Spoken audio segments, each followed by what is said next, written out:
सुहानी का सबसे बड़ा शौक था मोमोज खाना। वह सुबह उठते ही मोमोज के बारे में सोचती और दिन में लगभग 100 मोमोज खा जाती। यह कोई मजाक नहीं था, बल्कि यह उसकी असली आदत बन चुकी थी। अगर उसे मोमोज न मिलते तो वह गुस्से में आ जाती और घर वालों से शिकायत करती। महेंद्र जी के घर में एक बड़ा रसोई घर था, जिसमें विशेष रूप से मोमोज बनाने के लिए एक रसोइया रखा गया था। लेकिन जल्द ही रसोई घर की सारी आपूर्ति मोमोज में तब्दील हो गई। किचन में मोमोज का अंबार लगता और यह सब देखकर घर वाले भी परेशान होने लगे थे।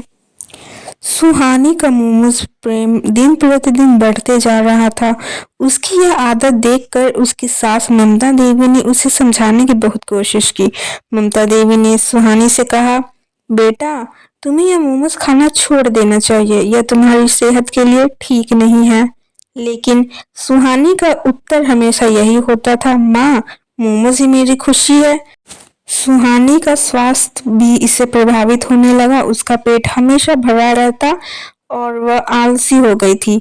फिर एक दिन जब सुहानी को डॉक्टर के पास ले जाया गया तो डॉक्टर ने उसे चेतावनी दी कि अगर उसने ये आदत नहीं छोड़ी तो उसकी सेहत पर इसका बहुत बुरा असर पड़ सकता है।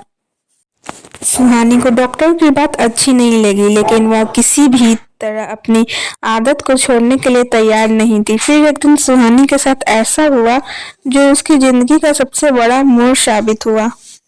सुहानी एक दिन घर के पास के एक पार्क में अकेले जा रही थी, जब उसने देखा कि एक लड़का सड़क के किनारे बैठकर मोमोज बेच रहा था। सुहानी को देखते ही उसकी नजरें उस लड़के पर टिक गई। लड़का बहुत ही खुश और मस्त नजर आ रहा था।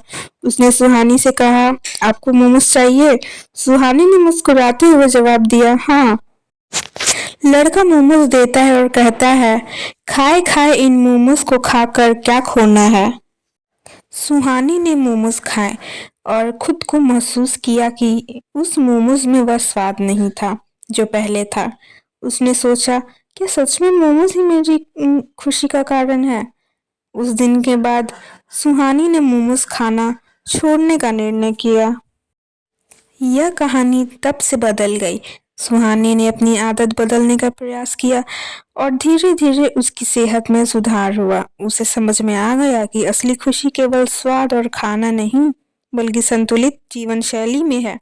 उसकी शादीशुदा जिंदगी भी अब पहले से बेहतर होने लगी और अपने परिवार के साथ समय बिताना शुरू कर दिया। ममता देवी, जो पहले सुहानी की आदतों से परेशान थी, वह बहुत खुश थी।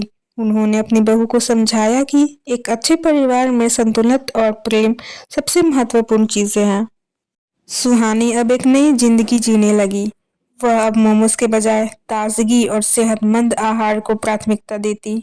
यह बदलाव सिर्फ उसकी सेहत में नहीं आया, बल्कि उसके जीवन के हर पहलू में निखार आया।